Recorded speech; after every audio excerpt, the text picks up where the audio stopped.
Igitabo cya Yosuwa ni kimwe mu bitabo biboneka muri Bibiliya mu isezerano rya kera, kikaba igitabo kibitse amateka n'inkuru zikomeye cyane z'Abayisiraheli ubwo bari begereje kugera mu gihugu cy'isezerano cya Kanani. Iki ni igitabo cya Yosuwa cyangwa se Yozuwe, wari umusirikari n'indwanyi ikomeye cyane. Uyu niwe wasimbuye Mose ubwo yari amaze kwitaba Imana. Uyu Yosuwa kandi niwe wagize uruhare mu kugabanya igihugu Abayisiraheli mu miryango 12, akagenda bagabangabanya ubutaka. N'abarambiye munyemerere twumvire hamwe incamake y'igitabo cya Yosuwa. Nyuma y'urupfu rwa Mose, Imana ibwira Yosuwa iti, komera ushikame kuko nzabana nawe, uko nari kumwe na Mose ni nako nzabana nawe, nzagukomeza kandi nzaguha imbaraga. Yosuwa wari ufite kwitinya cyane kandi afite icyizere gike. Aya magambo yamuzamuyemo ubutwari, agira icyizere kandi yumva yuko afite inshingano zo kuzinjiza ubwoko bw'Imana mu gihugu cy'isezerano. Muri iki gihe cy'ubuyobozi bwa Yosuwa, Abayisiraheli bari kwitegura cyane uko bazambuka uruzi rwa Yorodani. Nibwo Abayisiraheli bohereje abatasi 2, nuko abo batasi 2 berekeza mu murwa wa Yeriko bajya kuhatata. Nibwo baje guhura n'umugore witwa Rahabu warihabara. Umwuka w'Imana umukoreramo abasha kubahisha, yemera ko Imana ya Isiraheli ariyo Mana y'ukuri. Uyu mugore nawe byamubyariye umugisha ukomeye cyane, kubera guhisha abo batasi ntibicwe. Uyu mugore yahawe isezerano ry'uko azarindwa we n'umuryango we bakarokoka. Igihe cyarageze, Abayisiraheli batangira kwambuka wa mugezi cyangwa se rwa ruzi rwa Yorodani. Abatambyi bamanukanye isanduku y'isezerano, Abayisiraheli bagikandagiza amaguru yabo muri uru ruzi. Amazi yarahagaraye, Abayisiraheli babona igitangaza cy'Imana ko kibaye. Abayisiraheli barambutse, bambuka neza humutse nko ku butaka. Abayisiraheli babonye icyo ari igitangaza gikomeye, babonye bibarenze, bashyira amabuye 12 y'urwibutso rw'ibyo Imana yabakoreye. Mu gihe bari begereje kwizihiza Pasika, Abayisiraheli nibwo bahawe amabwiriza yo kwisiramuza ku bagabo. Ibi byabereye i Gilugali. Abantu bose bari baravukiye mu butayu barasiramuwe. Ubwo bari bamaze kugera mu gihugu, batangiye kurya ku mbuto zacyo. Bakimara kuziryaho ku nshuro ya mbere, manu cyangwa se bya byo kurya byamanukaga mu ijuru Imana ibahaye byose bihagarara. Abayisiraheli bagiriye urugamba rukomeye i Yeriko. Yeriko wari umujyi ucinye cyane, ukomeye ku buryo bitari korohera Abayisiraheli kwinjiramo. Kubera urukundo Imana yakunze ubwoko bwayo, yabahaye uburyo budasanzwe bw'uburyo bazarwana kugeza banesheje Yeriko. Abayisiraheli bazengurutse umujyi iminsi 6 yose, nuko ku munsi wa 7 bawuzenguruka inshuro 7, ari nako bavuza kamo bateza urusaku rwinshi. Nuko inkike za Yeriko ziragwa, umujyi wose urarindimuka. Abanyayisiraheli ndetse n'abandi b'abanyamahanga baratangara cyane, babona yuko nta yindi Mana ifite imbaraga usibye Imana y'Abayisiraheli. Yeriko rero, wa mujyi wari ucinyiye, waje gufatwa, ndetse na wa mugore w'ihabara wari warahawe isezerano ry'uko azakizwa we n'umuryango we bararokotse. Abayisiraheli bakomeje guhura n'intambara nyinshi zitandukanye z'abami bagombaga kurwana nabo kugira ngo babone ubutaka.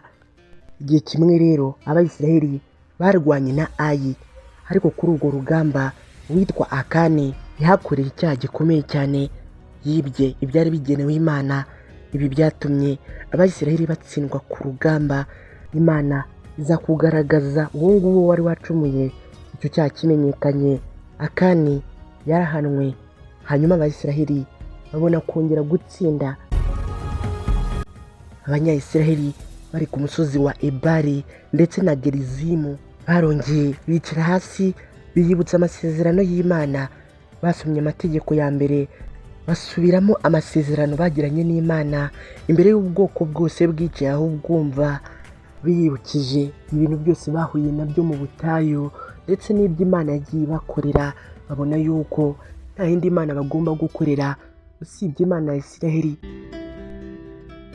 Imiryango myinshi itandukanye ndetse n'abami batandukanye bari baturanye n'Abayisiraheli bari babafitiye ubwoba, babonaga yuko Imana ibagenda imbere ibarwanirira.